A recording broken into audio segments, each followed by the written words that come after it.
I learned about B-Mobile through a friend. His name is Ian Velasco.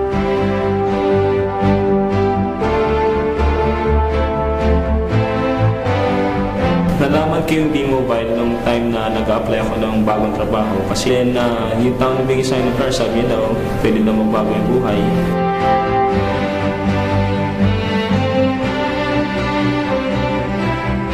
Actually, a friend of mine, he mentioned to me about B-Mobile. And one of the reasons why I was actually convinced, kasi not because he was a friend of mine, but he was, pagdating sa pera, he's very particular sa mga negosyo-negosyo. And I knew na pag sinabi niya na magandang opportunity, talagang magandang opportunity.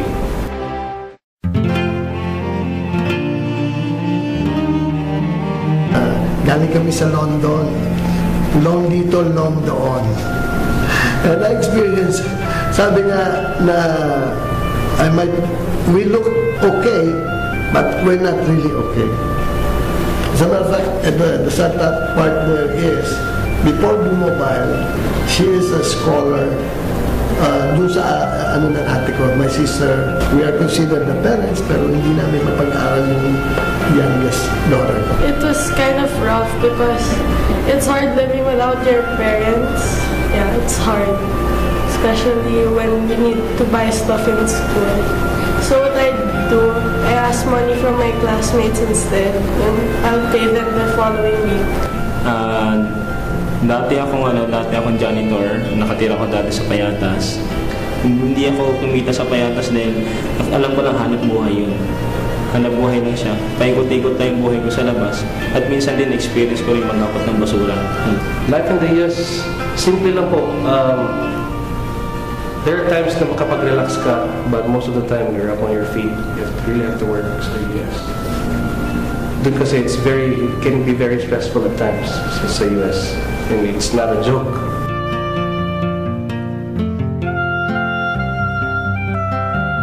Anyway, yung aming first week alone, when we decided to join in January 12, 2011, first week, 22,000 kagad ang kinita, no? Third month, we earned about 500. So, ibig sabihin talagang, it's really true. Okay? And the good thing about it, we broke a record. We earned the first million in 4 months.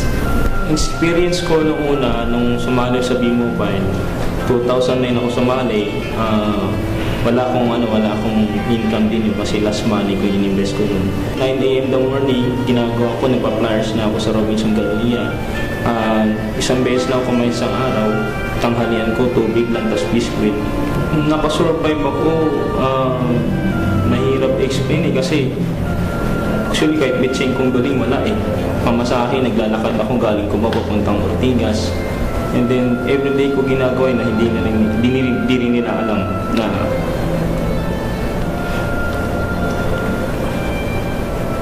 kinisin ko lang. Pero malalag kasi dahil ako eh. Dati hindi ako makakain dahil hindi ko alam paano simulan yung business.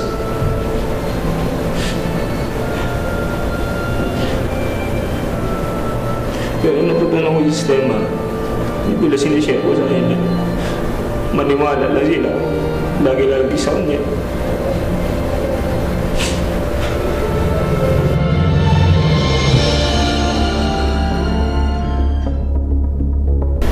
We've been about lifestyle, no? How B-Mobile changed my life. Before, ako yung humihingi ng tulong. But ngayon, I'm glad to say na ito yung gusto ko talaga dati. Yung ako yung palagi na ngayon nagbibigay ng tulong nga ngayon. Yung pag-stay back, may ko. Then, sobrang nagulagay mo ba yung ako mismo. So ako, nabago sa akin yung personality ko na I can talk to people kasi gusto ko lang i-share yung business. We pay off all our debts. Now we have savings and we're planning for even buying a new house.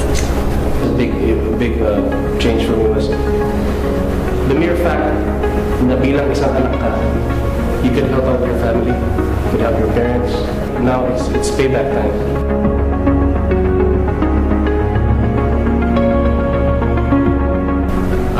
pinaka na hindi ko makalimutan is yung first time ko pong nakakain ng chicken nugget po sa McDo dahil sa B-Mobile.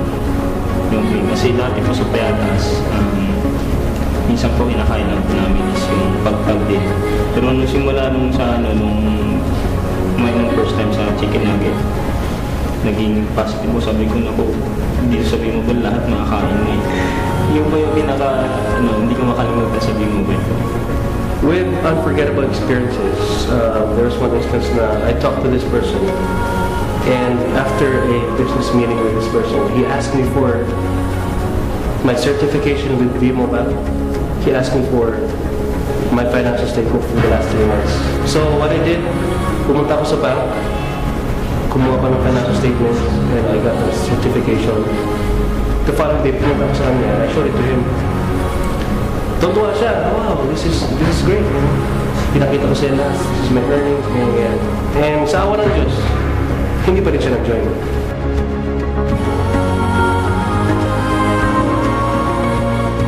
It doesn't matter kung anong edad mo, it doesn't matter kung anong experience mo sa buhay, kung anong disability mo.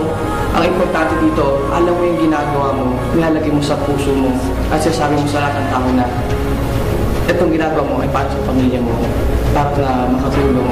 One thing about V-Mobile, alam mo yun, when you mature, parang yung dreams mo as a family, especially with me and my husband, parang nawawala na, parang gusto mo na isuoli kay Lord eh. Parang it feels like hindi na yata achievable. But with V-Mobile, nagkaroon kami ng financial breakthrough.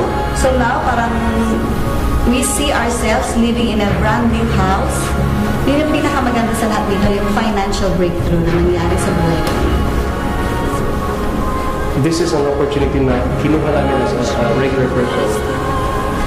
We were able to achieve something. And if you wanted to achieve that specific something, set a goal in life. And this is what I did. So if you wanted to do this business, find time to learn the business correctly. Sa akin po, ang natutunan ko, once na-invest ka sa B-Mobile, mahalin mo yung business mo, ituloy mo siyang parte ng katawan mo, na hindi mo siya kalimutan na hugasan, linisan, bihisan, kailangan mo pag-aralan mo na. Kasi sabi nga nila, yung word na earn is came from the word learn. Kailangan mo na mag-aral na tayo bago tayo kumita. Hindi tayo binigyan ng pagsubok ni Lord God na hindi natin kaya. Kaya wala po imposible. Lahat dito sa B-Mobile po, walang posible, lahat posible po.